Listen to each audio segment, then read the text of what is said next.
for people to come in. Thank you for joining. We'll just maybe wait a couple of seconds for folks to come on. Today, our guest is Varsha Kanwar. She's the Chief of Staff, Customer Experience Engineering and Product Incubation at Cisco. Varsha was born in India and then later moved to Australia.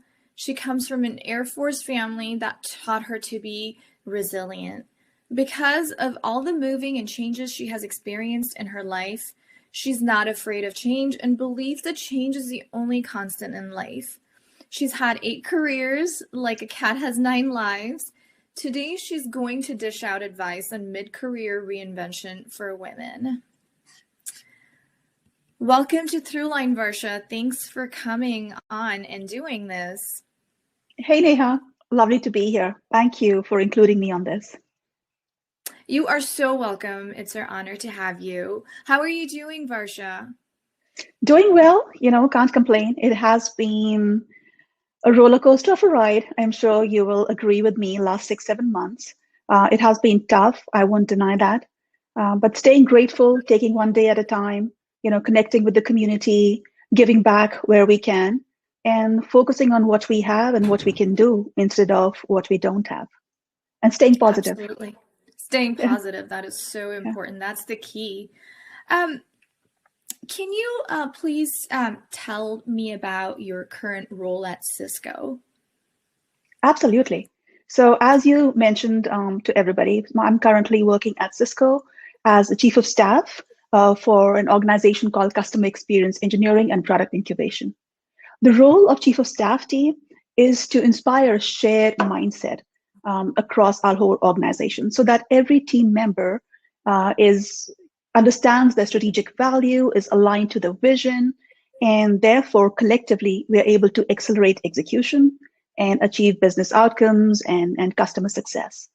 What it means technically is that I wear 3 hats, and I've got an amazing dynamic team which helps me to make sure we are responsible for the organizational effectiveness of our team, which is a global team of about 1,000+ people across different locations, across different geographies. And what we're responsible for is internal and external communications, people, talent, and culture, run the business operations, which is aligned to our overall strategy. What I love about the role, Neha, is that I, along with my amazing team, we are in service of our people. So fostering this shared purpose, growth mindset, creating, curating, and celebrating moments that matter, that kind of drives me to that role. And as our leader, our SVP, Tony Colon, always says, we are on a rocket ship.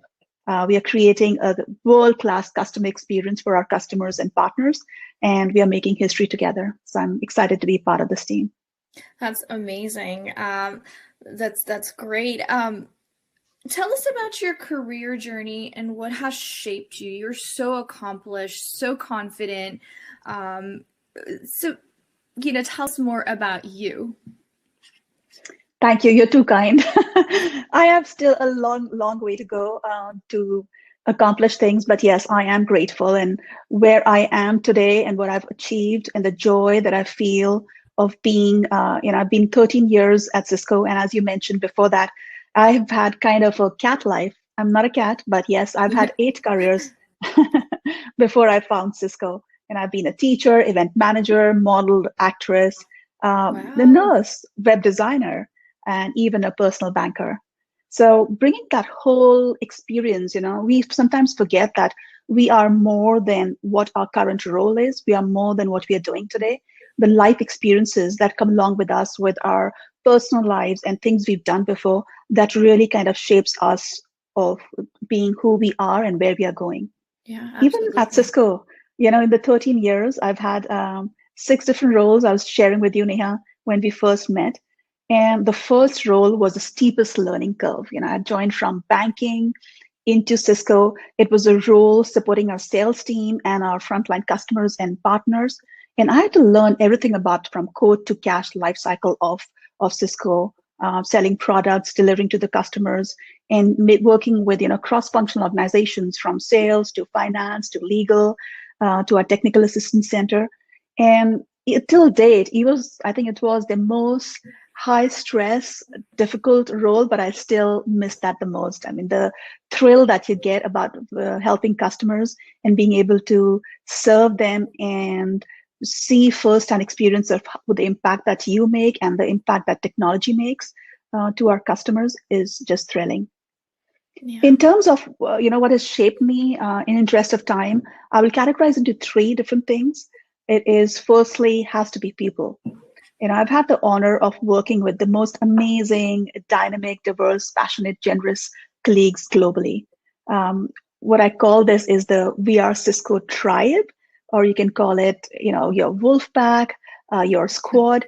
But seriously, this squad that I have of peers, managers, mentors, reverse mentors, sponsors, which I've built over the years, that is for me the bridge between surviving and thriving at work.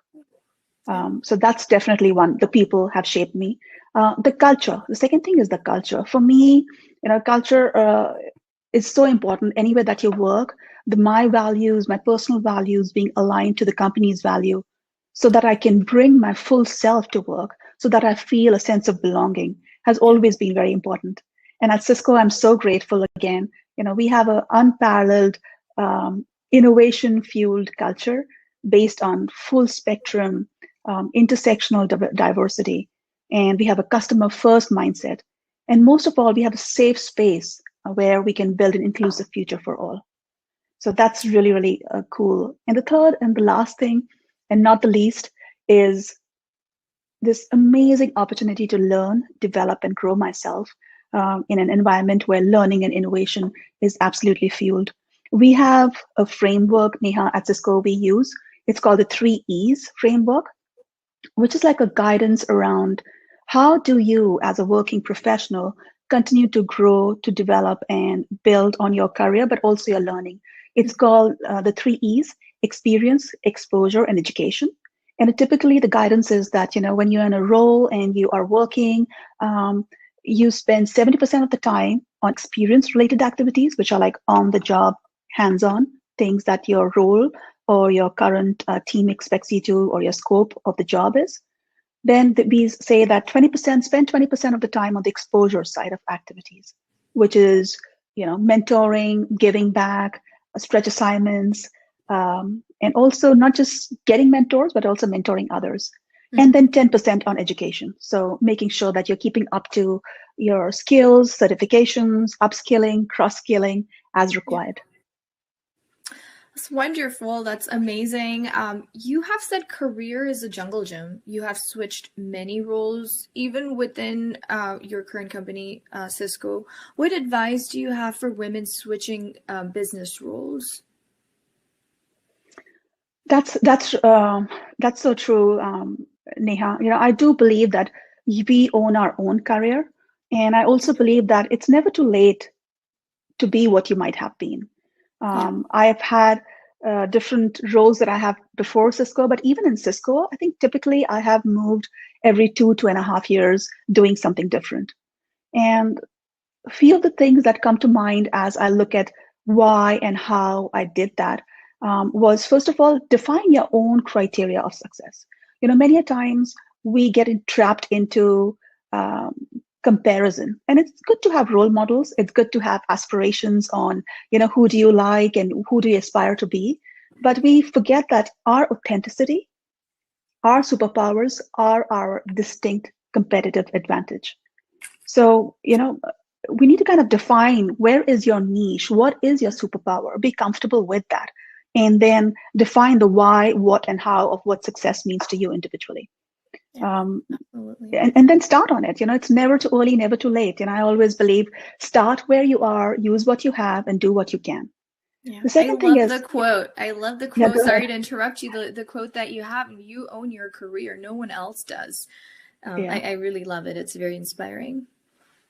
Thank you. I was recently hearing, and I will send you the link also. I was recently hearing the Female Quotient, along with Cisco, have partnered to have these series of talks. It's about the messy middle. And in that, one of our leaders, Trey Boyton and Jerry Elliott, who's our EVP of sales, they have this conversation around, it's easy to go with the flow But are you comfortable just riding shotgun, or do you want to take more ownership, proactive ownership of being in the driver's seat of your career so that you Yeah. can accelerate, you can shift gears, you can slow down also as you navigate your path. So I think Yeah. that's another thing is, carve your own path and take ownership. The Yeah. third thing I will refer to is, career is seriously, I mean, at least I have seen, and I know a lot of people that I respect and admire, whenever they talk about the careers, very few of us have like a linear path or, the typical ladder that you climb. Most of us have a jungle gym kind of an Yeah. experience with a career. You move trajectories. For my own 6 roles at Cisco, and moving from one grade to another and getting promoted where I am now as a chief of staff director in the company, it's always happened for me is I've done lateral moves cross functionally to gain more experience, to gain a different kind of skill set, and then got the promotion. Then again, a Okay. lateral move, then again, a promotion. So sometimes we limit ourselves if the opportunities that are coming our way are not the traditional kind of opportunities. But that's one more thing I would advise people is that, a title does not define you. A role does not define you. You define the title. You define the role. Yeah, that's amazing. That's really, really great. Like, a title doesn't mean anything. You make it something, and I really love that quote from you. Which brings So to one last thing, maybe, I know Neha, yeah, one last thing on that was, I think this is the most important, is as you're moving and making decisions around when to move, invest in connections and build your network. Because sometimes what we don't know, we don't know. But when we yeah, know better, let's do better. And yeah, that you get to know through the people around you, right? Build allyship across the business. That's yeah, not just good to make new connections, but it's also to gain business acumen. I mean, we all, as you know, we're also busy with our day jobs. yeah, Technology is changing at such fast pace. Businesses are changing. How do we make that time and space to know where do we want to go? When you don't know what's around, if you don't look up, you don't look down, you don't look laterally across, we might not even know what exists. yeah. So, invest in those connections and also get yourself a mentor, a coach, and a sponsor. And we can talk more about it later, the Yes. differences of what it means. Yes, which is my next question. It is so important for women to enlist mentors, coaches, or align with advocates. Um, can you talk more about that? How do you enlist mentors? What's your advice in enlisting mentors, coaches, and align with advocates? That's a really good question. I think this gets asked almost every time we are, in a conference, or when I get requests for mentorship. That's, I think, the first question that I get asked. So first of all, it's important to know the differences, because there is a difference between a mentor, a coach, and a sponsor. From my experience and from what I hear, a mentor is somebody who talks with you. It's an advisor. You can share your good, bad, ugly, and they are helping you with your skill development. A coach, on the other hand, is somebody who talks to you, who challenges you to be the best version of yourself, is pragmatic, supportive, is a cheerleader. Yeah. And this person is helping you for your personal development. Who are you as a person? What are your values? What is your North Star? And helps you to um, align that personal journey with your own aspirations. Now, a sponsor, that's a tricky one. And we hear more about a sponsor nowadays, but it's very critical. A sponsor is a person who speaks about you, who advocates for you in the closed rooms where decisions are being made.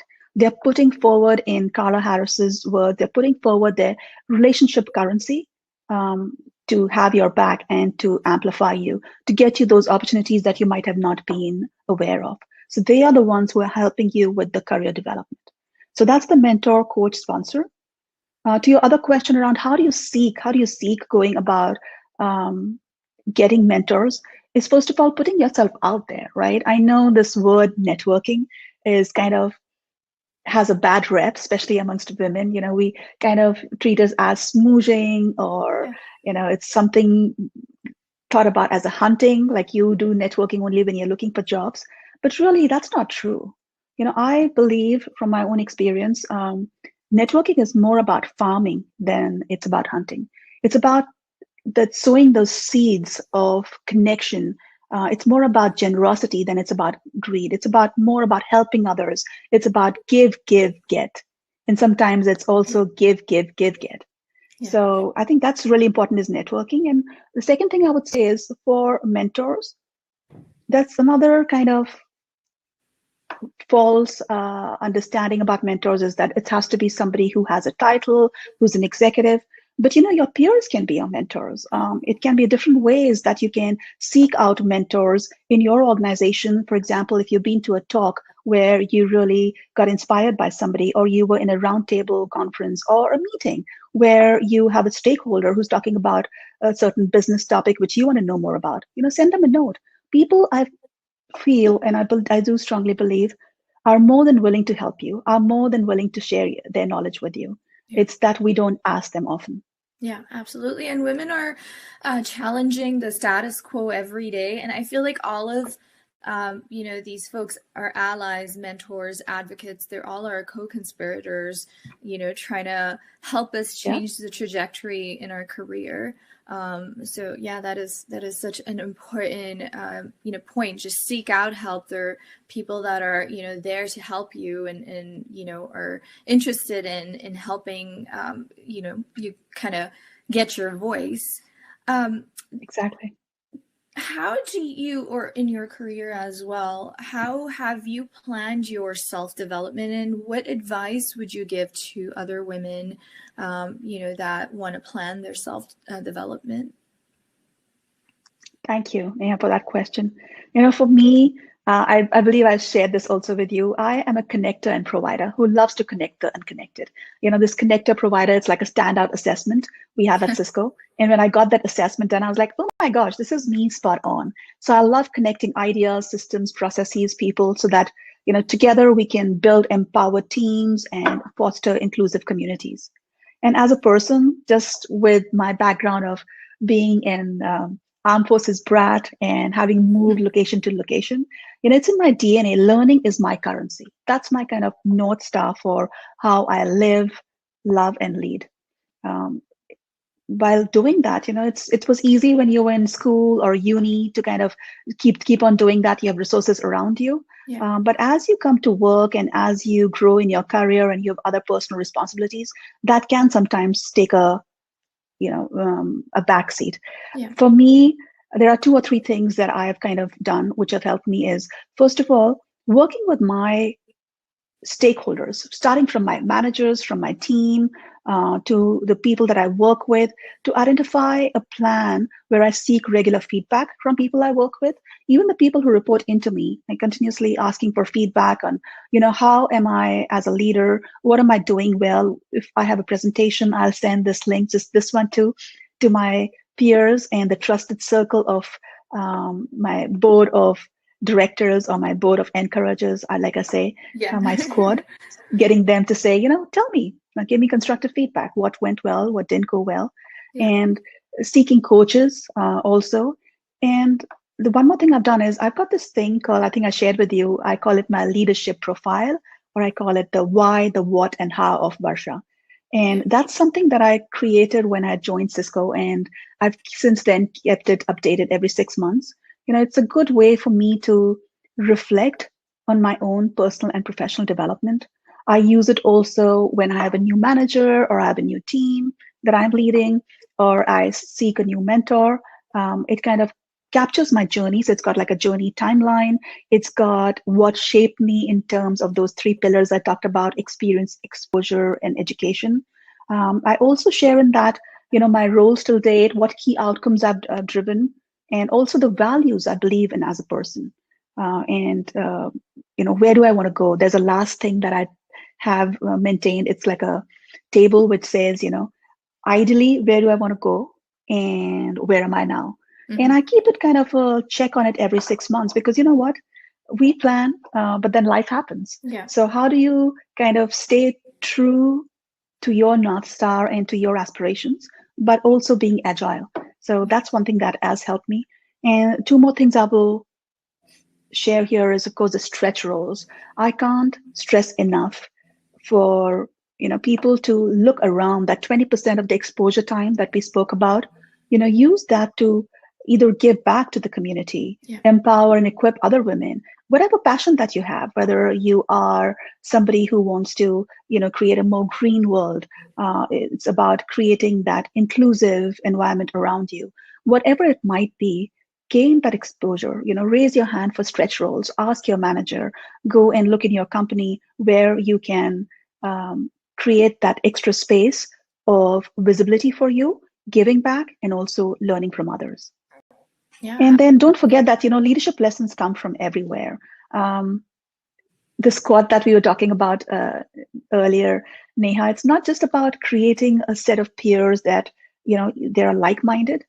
Be proactive in seeking proximity or understanding, getting connected with people who are different than you, who look different than you. We have an initiative called Proximity Initiative at Cisco, and that pairs our executives, our leaders with people from different communities, from our underserved communities around, whether it's Latinx, whether it's African Americans, to build that understanding, acknowledgement, have that dialogue. And only then can we have an open mindset and be able to address these challenges that we are seeing recently, whether it's, racial injustice, whether it's gender diversity, all these problems around that we see, we can collectively solve, but only if we are vulnerable and courageous enough to get proximate with each other. Yeah, absolutely. The point about vulnerability, but also, women, it's just, we have to believe that we deserve the success and own that success and negotiate for ourselves and reach out for that promotion and just, believe that we deserve that seat at the table. That, in my opinion, is super important. And this is, really important question that I want to ask you. It's my favorite question that I've been thinking about. What do you think holds women back from seeking to reinvent in their career? That is an interesting one. It is interesting. It's tough, but isn't it the essence of everything, right? Yes, it is. Mm-hmm. And when you asked that question, when you were asking it, this wasn't a few things were going across my mind is, it is a complex thing because even like you and I, we have some commonalities. Yes, we are women. We might have some backgrounds also where perhaps we've been raised. But then there's just so much complexity and intersectionality about us, right? And the different things that we've experienced in life, the stories that we've been told growing up through culturally or through society. And that kind of holds true to all of us. If we have a conversation around this gender imbalance or this difference between why men and women make different decisions or why we are successful or not, we have to look across this intersectionality. And when I talk about intersectionality, I'm including our non-binary and trans women. I'm also including Latinx. I'm including African American women. We have to kind of look at the different stories that we've been told about who can be successful and what roles can we play. So the first thing that comes to my mind around the barriers is definitely, at least in the tech industry, Neha, is lack of representation. There are not enough role models at leadership roles for us to strive and aspire towards. Absolutely. I don't know if you saw those, the latest McKinsey survey that came out on inclusion and diversity. I was just reading that yesterday, and it talks about this whole major barrier that we have. For every 100 men promoted to manager, only 85 women were promoted, and this is 2019. And out of that gap, it's only 58 Black women and 71 Latinas. So definitely, we have a lot of work to do. I'm very proud to be in a company like Cisco where we are spearheading for gender and racial equality, but we still have a long way to go. Absolutely. And and they say that you can't be what you can't see. For the longest time, even for me, having been in the industry, at least tech industry, for about 13 years now, you didn't have enough role models at that different levels of leadership that we can aspire towards. So that's definitely one. The other things, Neha, are I've seen myself and other women around me is that, we do put ourselves sometimes last in the list of priorities, Oh yeah. just with the multiple roles that we carry, whether it's a Yes. carer, as family, as a community member, as a caregiver. Especially now in today's COVID times, we used to talk about work-life balance. Then we moved to work-life integration. Guess what? It's just life now. There is no Yeah. work-life balance. There's no integration. We are all like there was a meme going on the internet. We are not working from home. We are living at work. Yeah. So that's something Absolutely. is putting ourselves the last of the priorities.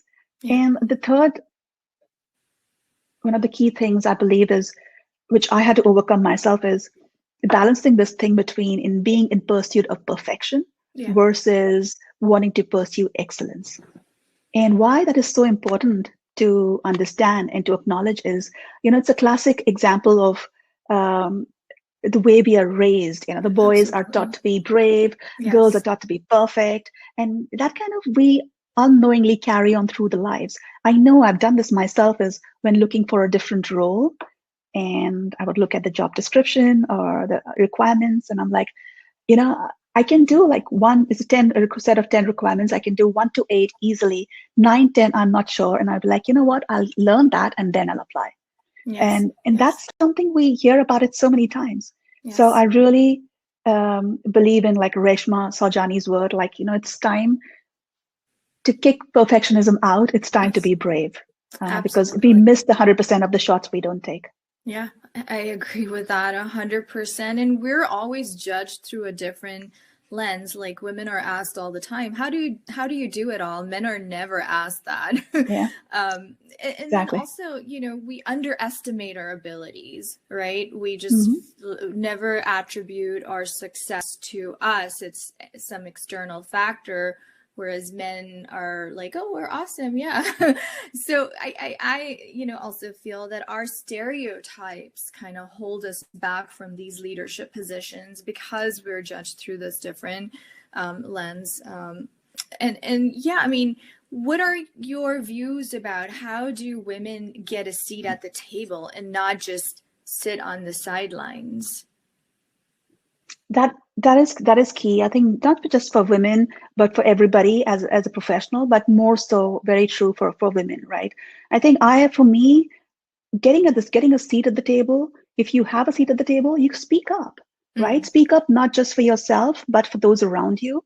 Um, I once long back, about I think 10 years back, one of my managers told me that if you are invited to a meeting or if you're going to a conference, either ask a question, share your opinion, say something. If you are in a room, that just don't be quiet, because then you kind of question yourself. Otherwise, do you really belong there? So getting a seat at the table, first of all, is speak up.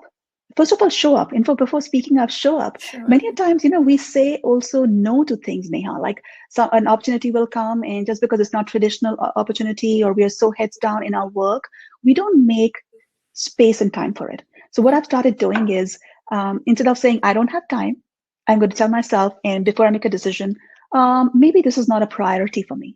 Yeah. And that changes the dynamic. I'm like, no, when I just say no, I can, push it under the carpet.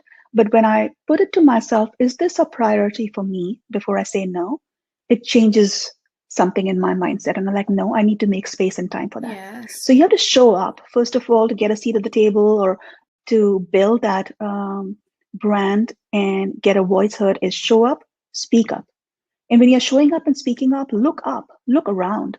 That network that I was talking about, be proximate, surround yourself with people who are not just like you, but are different than you, not just who kind of just encourage you and believe in you. Yes, you need that, but also who challenge you. Yeah. So I think those are the really key important things, is that we do need to speak up, voice our opinions, ask questions when we do have a seat at the table. Yeah, that's the number one advice that we've received from all of the women leaders, Hmm. entrepreneurs that have come on through line. And that's, the hands down number one, speak up and show up and then speak up. That is so Yeah. key. Thank you for that perspective, Varsha. Now you've had such a glorious long career.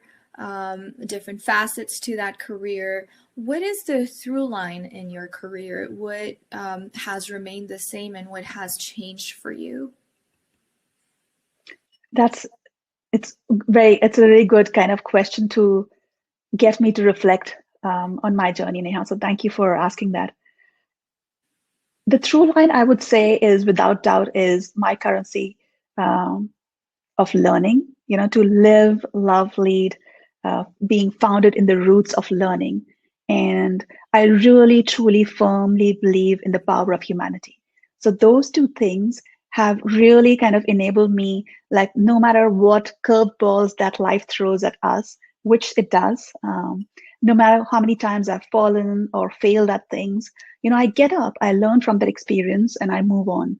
I don't dwell on it so long that it kind of pulls me down. Yeah. So resiliency and empowering others along my way, pulling our others along on the journey has been kind of the through line that's given me not only just joy and fulfillment, but also being responsible for my own success.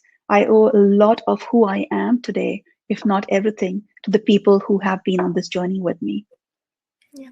And in terms of, the change, what has not changed? I mean, everything keeps changing. Like you said, I do believe change is the only constant in life. But I also, at the same time, Neha, I believe that, be the change that you want to see. Don't wait for that perfect moment. Seize the moment and make it perfect. And I got this kind of the change that you're talking about is at some point in time, I don't know if it was when I turned 40. So please, for those who are young, early in career out there, don't wait like me to hit that age to get comfortable in your skin. But I really feel kind of freedom from this thing called FOPO. I don't know if you've heard of it, FOPO, fear of people's opinions, along with FOMO, fear of missing out. Yeah.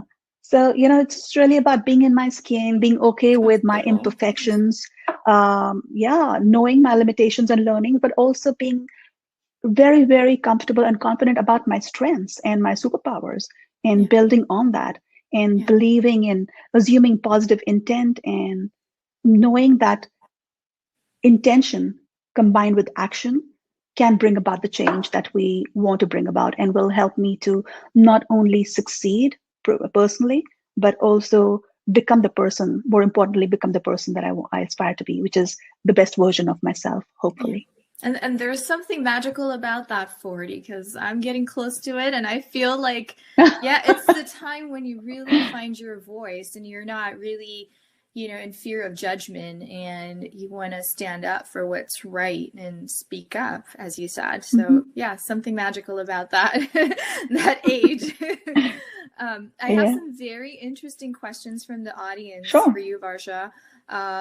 This one question that I want to pull out first is you seem very self-aware about what motivates you and your strengths. That seems really helpful. How have you discovered that about yourself? Yeah, it's like it is a journey. And I think as a person coming from India, my dad kind of taught me a long time back the importance of yoga and meditation and mindfulness. And so that I kind of carried that. And I don't know why, but even throughout my childhood, I did keep a journal also. I mean, when you're a child, you write all different things, what made you happy or what made you sad. But over time, it grew. And I do this now. I don't write that much. I wish I did. But I do this thing about starting my day and ending my day on self-reflecting. What went well? What did I say? What did I do? And you yourself know it. You know in your heart of hearts, in your mind what things you did well, what things you didn't do well. And we don't take enough space and time to pause. Like, we hear about Sheryl Sandberg and we know about the lean in. But I was going to refer it's also to about that leaning back. It's about leaning in and leaning back sometimes too. And, when we were looking at that car example that you're talking about, driving your car and not being the rider, but thing about driving your car is also you need to know when to slow down. And we don't do that. So I would kind of say is I've been kind of quite reflective as a person to do that daily. Other things I have done is I'm also kind of really kind of a seeker of, what different personality tests and, psychology. And that's why I kind of follow Brené Brown and, leadership coaches around the world. And I've myself done different like MBTI, HBTI, the standout assessment I was talking about, because it kind of exposes us to different ways of who we are and how others are. Sometimes if we don't know that, Neha, sometimes our strengths, if overused, can become our weaknesses.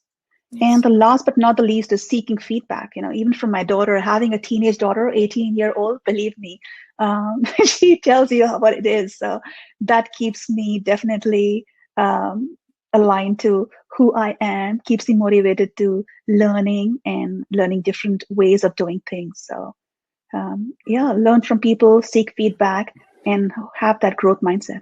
Growth mindset, super important.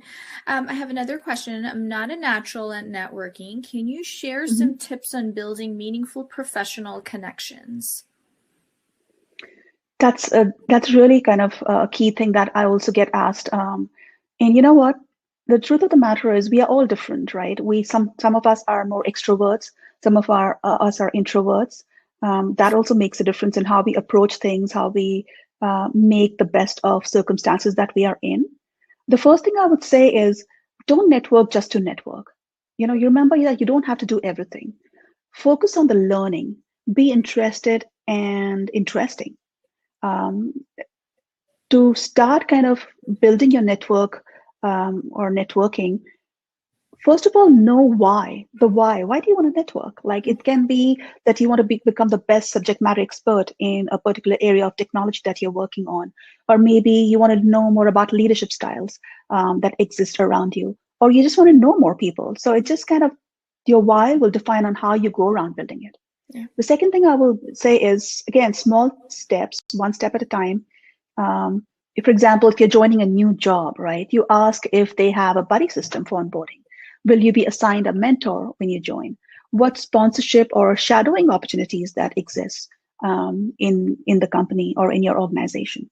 One thing which we are not doing now is pre-COVID, when we would go on in networking for networking events. One thing I would do is if I connect with people or I meet some new people, when I connect with them on LinkedIn, I just don't press the connect button. I would rather use that time to kind of connect with the note so that they remember where you met and also the why is apparent to them. Yeah. That helps to build purposeful and meaningful connections rather than, just making sure that you have X number of followers or X number of LinkedIn connections. Yeah. And sometimes, just whenever one person that you meet, Neha, like when we met, asking each other, hey, now that we've met, now you know about me, is there one person, just give me one person who you think I should connect with. And that's how you kind of build on that. Yes. And the last but not the least is, when you network, you build a network, give back, share your network, share your knowledge. There's a famous quote around the best way to get a friend is to be a friend. Same thing goes with mentoring. Many times I get asked, especially with early in career, that, oh, I don't have a mentor, or they believe that a mentor will come and kind of save them or make everything right for them. But who are you mentoring? Where are you giving back? It's never too early or too late to mentor somebody and to help somebody through their journey. Absolutely. That is so key and such a good point. And then also the intellectual curiosity that you mentioned. When you have that, you have to know the why too. Why are you connecting with that person? And your point about connecting with a note is so important. It's not, it's not clinical. You have a message for that person. So thank you for that advice. Absolutely. I have another question here. How has connecting with others changed for you while working remotely? Oh, yeah. I mean, I am such a people person and I just thrive. I just love being around people. I mean, I'll tell you a quick story. Like for me, a typical Friday, pre-COVID times, when you would go to work and all, on a typical Friday, my husband usually comes back and, just wants to unwind, switch on telly and just sit and just be quiet and watch something. And for me, I would come back and start cooking and inviting my friends over and saying, hey, come by, drop in, and, just say that you were in the neighborhood. So for me, connecting, especially now during time when we are all working from home, switching on the video, first of all, switching on the video when you are getting into meetings, especially one-on-one meetings. Yes, there might be some group meetings where you don't have to all the time, but if you're speaking, if you're presenting, if you're in a small group kind of meetings, take that effort, make that effort to connect through video. So that's been really kind of important. What we've also done is our SVP, Tony Colon, he curated this time, we call it the No Interruption Thursdays. And I use that time. So we don't schedule any team-wide project meetings or key meetings where there's a lot of people are going to be there. And mindfully, we ask people to intentionally use that towards their own growth and learning, whether it can be one-on-one connections with people. So I use a lot of that time to connect with people who I might not work on a daily basis in my job, but I need to kind of know them or want to keep connected with them for learning. So that's been really important to kind of continue those, making space and time for those connections, because every water cooler conversation is now replaced by a meeting. So how do you balance that? So there's a fine balance of making sure you have the time and space for yourself, and then investing back with people and connecting with people. That's such great advice. One last question. We do have some time. Do you have suggestions for finding a mentor or coach outside of your current company? Absolutely. For me, a lot of the opportunities where I would connect with mentors or coaches outside my company were through the different conferences that I went to. What I've also done is, I'm very active and social, as you might have seen. I'm also called the local mamarazzi of the group. I love that. I love That's creating. amazing. I aspire to be you. Oh no, I don't know. I don't know about That's that. Amazing. Oh, thank you. That was kind of coined by my daughter, my teenage daughter, when I would go to watch their field hockey match and be the photographer. And, Rhea's friends will be shocked that I'm not just on Instagram, but also on Snapchat, and I know how to boomerang. So that came through it. But you're the cool mom. I don't know. We'll have to ask Rhea for that. But definitely, I think when we go on these networking events, I know many of them are happening virtually now, but there's still time. You build those mentorship and get coaches when you put yourself out there too. So if you are in a virtual conference, are you engaging? They have this virtual chats, chat rooms, they have breakout sessions. Do you keep your camera off or jump off that time and don't participate on those forums? Do that. Put yourself out there. Also, sometimes we fear asking for help. We think that if we ask for help, it means we don't know, we're not good enough. But that's not it. We're not expected to know everything. And why would we need otherwise different jobs and different people? So asking for help is another good way of reaching out to somebody where you have either a gap or you just want to know, you want to have a curiosity, Yes. you want to know about a different business function or something new that you had not heard before. So getting there.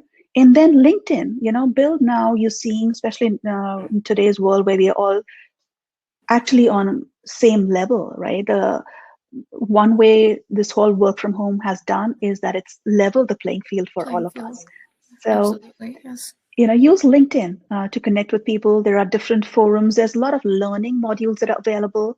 And like I said, use your own network now that you have. We underestimate the peers, the people who report to you, the people who are around you, to ask them for connections. Hey, if you and I are talking, you can say, hey, Varsha, I'm interested in this kind of stream or business, or this is my aspiration for next 3 years from now. Who do you have in your network that you can connect me to where I can gain that perspective? Also asking for people, of people who are maybe doing this better than you are. Why not ask them, hey, where did you get a coach? Where did you get a mentor? And if you are working, tap into your company's resources, your human resources, a department, your PNC. There are a lot of things that we have at hand that we don't explore enough because we don't take the time. So yes, ask that question. Thank you. Thank you, Varsha. Those are all gems. Thank you so much. You're so articulate, and thank you for answering these questions. This advice that you've dished out is so valuable. I'm sure that everybody's benefited out of it. If we didn't get to your question live, please ask us on Twitter at Bay1 Solutions. Thank you for coming on, Varsha. I want to end by saying I'm currently reading Lean In by Sheryl Sandberg, and it has been so inspiring to read, and I recommend it for every woman, whether in a career or stay at home or a student. The word bossy is used for women all the time, never used for men or boys. They're called a boss. So I would just say next time a girl, when she's called bossy, please say that she has executive leadership skills. We have to foster that confidence in our daughters. With that thought, please have a really good week, rest of the week, and join us on our Tech Talk Tuesday session next with Hanita. She will be talking about jumpstarting your startup journey. And the guest is Kate Stillwell, CEO and founder of Jumpstart Insurance. Thank you all. Have a great weekend. Bye. Bye, Varsha. Thank you.